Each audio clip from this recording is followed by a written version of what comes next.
and true. That's the beauty of. Hello everybody, this is Valencia and welcome to my channel Balloons and Business, where I show you the business of balloon and event decor. So today I'm going to show you how I transform the back room in my house for a baby shower. And this is for someone who had a small budget and they just wanted to do a baby shower just for a few people. The theme was It's a Small World, which I absolutely loved. It's a Small World is my favorite ride ever of any amusement park. And Disney is my favorite amusement park. But anyway, I decided to start my transformation of this back room by changing out the curtains. So I took all those black curtains down and put some white draping around the whole room. It's been said that draping is one of the easiest ways to transform the aesthetic of a room. So the client made a replica of the It's a Small World castle out of styrofoam and poster board. She also made this really cute backdrop out of similar material, and she used her Cricut machine to make the little children and all the little sayings from around the world. Very cute. So when I think about It's a Small World, the castle and the ride, I noticed a lot of geometric shapes, the triangles, squares, some circles. So I decided to incorporate that in the decor, especially at the table. And the colors were a baby blue, a lilac, white, gold, and cream colors. So I wanted to play with those soft colors against the geometric shapes. So I decided to frame the castle with balloons. So I'm going to start off with these Tough Tex lace balloons. This is the 11-inch, and I also use 5-inch and 17-inch in this color. I also use Tough Tex Monet, which is a baby blue, in 5-inch, 11-inch, and 17-inch, as well as Sempertex Fashion Lilac in 5-inch and 11-inch. So I'm just blowing the balloons up, rounding them out, and tying them together into a dupe. So what I decided to do was to make small clusters of balloons, small clusters of 3 dupes or 6 balloons. So I used 2 11-inch dupes and 1 17-inch dupe, double twisted into a small cluster. Now to attach these balloons to the castle, I decided to use some duct tape and a 260Q balloon. I put that 260 on the duct tape and put it behind the wall. And then I just wrapped that 260Q around my clusters of balloons and tied the 260Q into itself. So that's how I'm adding these balloon clusters on with 260Q balloons. Normally I do the balloon necks, but the lace balloons are very, very tight. Those necks are extremely tight and sometimes they're hard to tie. So I decided to use the 260Q balloons to attach all of my clusters. And again, I made all my balloons into small clusters of 3 to 4 dupes. I didn't really do any more than 5 dupes, which is 10 balloons. So all of my clusters are between that 3 to 4 dupes or 6 to 10 balloons. And I'm just trying to frame the balloons around this castle. I'm pushing them a little bit behind the castle and just framing around the shape. And that's all I'm doing. Now, just to note, I only attached this balloon garland to the castle at one point, which was the part that I first showed you. However, I would suggest attaching it at multiple points. So, getting your duct tape and putting it on the 260 and attaching at different points behind the castle like I did. Don't put the tape in front where people can see. You want to put it behind.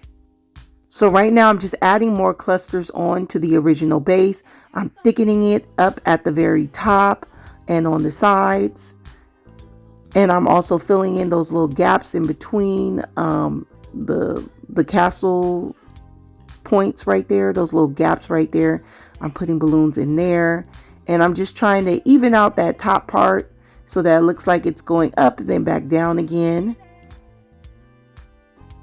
And all balloon design is just rearranging the balloons to your liking. It's like an art. You're just playing around with the balloons until you get it to the shape that you want it.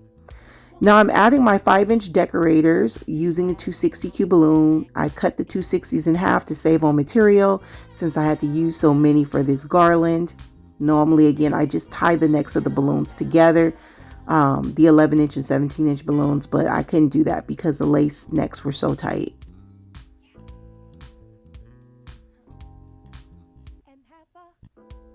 And here's the finished product. So now I'm going to make a balloon cloud over the table, and that's going to be like a centerpiece for the table. So I blew up and twisted together some clusters of white balloons. And then I connected the clusters together by tying the necks of the balloons together like I normally do. And I tied together 3 clusters, and these clusters had about 8 to 10 balloons in each of these clusters, a mixture of 11 and 17-inch balloons. And I'm going to tie this fishing line to this clear removable hook, and I'm going to tie it around a few times because fishing line is very fine and it will come out of the loop. Then I'm going to put this hook onto the ceiling and cut my fishing line to the length that I wanted. Then I'm going to take my balloon garland and I'm going to put it all the way up to the top and just wrap that fishing line around several balloons in that garland to make sure it's nice and secure. And I attach this at 2 points onto the ceiling. And this is what it looks like after installation. I decided to tie some geometric shaped pom-poms to this balloon garland using some fishing line. So I just wanted to show you one more time what the room looked like before the baby shower transformation. And now this is what it looks like after.